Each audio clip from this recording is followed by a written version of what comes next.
And this morning with Dorian, we do have official landfall. We've been talking about that. Technically, we may not have gone it because the center of the storm, the center of the eye, had to cross, and it was just really hovering and hugging right around the coastline of the Outer Banks. But now, as far as 8:35 this morning into Cape Hatteras, that's where we do have official landfall from the National Hurricane Center. We are starting to see those heavier, the eye wall, the outer rain bands, just off towards the north there, as this does continue to move off towards the north and the east at about 15 miles per hour. So it has continued to pick up a little bit of some speed, which is good news for us as well, as we want this system to move on out of here as soon as possible. But we still have a lot to deal with, especially off towards the north. You see a lot more the yellow, the orange, the red. That's really the relentless heavy outer rain bands that continue to drop a lot more of that heavy rain from Nags Head, Kill Devil Hills, and even stretching further off towards the north into Elizabeth City.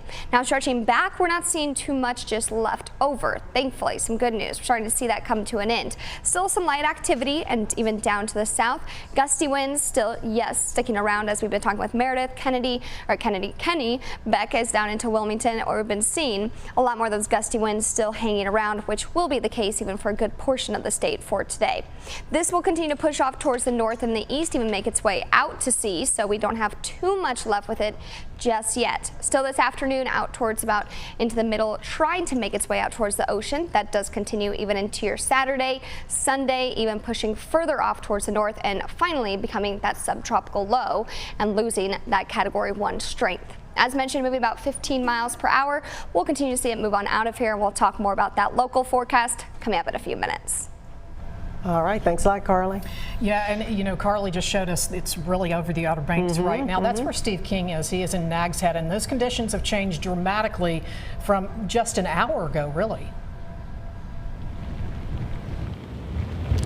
Kimberly, they sure have. You can just see what Hurricane Dorian is doing to the beach here in Nags Head. The water overtaking the beach right now. I have a quick exit to my hotel should one of these sneaker waves come up, but it looks like right now the ocean is beyond not up over the bank quite yet. But boy, it is really bad out here. And also, we have spoken with EMS leaders. It's so bad they aren't even able to assess the damage. First responders unable to go out on emergency calls. So if somebody did have an emergency right now, they would just have to wait until the winds go to below a sustained 50 miles per hour. And who knows exactly when that's going to be, as it looks like the worst of Hurricane Dorian is basically upon us right now. Now, 2,000 people are without power. That was at last check about 20 minutes ago. Pretty easy to imagine the outages are going to increase at this time. At 4:30 a.m. there were 1,000 customers without power. Now we're at 2,000. So that just goes to show you that the storm is intensifying. Also, there was a beach renourishment project here in August that might help with some of the beach erosion, but that remains to be seen.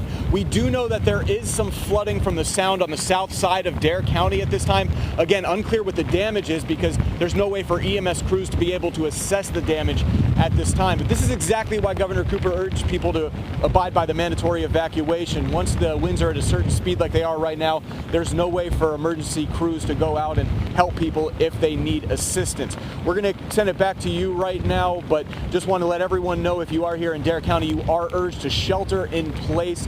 There's, again, no way for 911 response. But for now, reporting live from Nags Head, Steve King, WXII 12 News.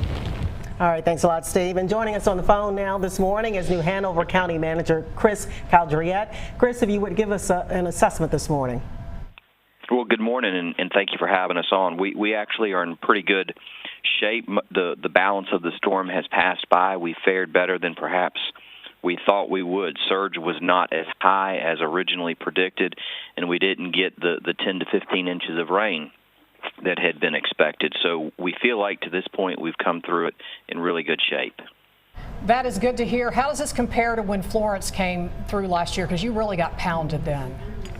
We did, and we knew enough from the forecast and listening to the Weather Service and the National Hurricane Center. This was not a Florence-like threat. Certainly it was significant, and it was potentially a very dangerous storm for us, but it was not Florence-like. And so our community knew that and was properly prepared for that. We did encourage people who lived in low-lying areas on the mainland of New Hanover County, if you were subject to storm surge flooding, or even if your area flooded in moderate rain, that we were encouraging you to leave. Every one of our beach communities, consistent with the governor's order, did have mandatory evacuations, and we feel like we had really good compliance with those orders. Well, tell me this, how are you doing with power outages this morning? So we have probably just less than 23,000 customers that are without power. That is down from the height in the middle of the storm, so we are already seeing Duke make great progress on that front. And we are looking at some live pictures right now of folks going back over to Wrightsville Beach. How many people evacuated from there, and do they have to do anything special to get by those police officers? So there was an order in place since Wednesday at 8 a.m., and our best estimate is that people heard that order, listened to their local officials, and left. I don't think that I could quantify the numbers of people who left the beaches, but I think we did have really good participation from our folks. They understand the threat. They live right on the ocean front. They know what to expect. Certainly going back, most of the evacuation orders, in fact, all of them have been lifted. The priority is going to be to residents and property owners, but things are very quickly moving toward the beaches reopening for business as usual, and we think that is a good thing. That is a good thing. We really appreciate talking to you this morning and glad things are looking pretty good there. Great. Thank you very much. Well, turning our attention now to the Bahamas, where the death toll continues to rise. Many are looking to get off of some of the islands there. Certainly cannot blame them for that. Dozens of people are waiting for flights out of the disaster zone. This is on the Abaco Islands, where people crowded into a terminal. As you recall, those islands were just pummeled, and many say that they really have nowhere to go. I'm at the airport with my sister, my 2 sons, my daughter, and 2 granddaughters to get into Nassau because it's horrible. You can't live here. And with all the storm damage, there is little electricity, food, or water left on Abaco. The Bahamian Health Ministry says helicopters and boats were on the way to help people in those affected areas. Those officials also warned there will be delays because of severe flooding and limited access. Yeah, the aerial images over the Bahamas show how the islands looked before and how they looked after, and it's astounding. It really is. Before, you can see the green space, you can see the bright blue ocean and clearly outlined roads and clusters of homes. Now, though, the earth is brown and covered in debris. The hurricane pounded the islands with rain and winds of up to 185 miles per hour for nearly 2 full days.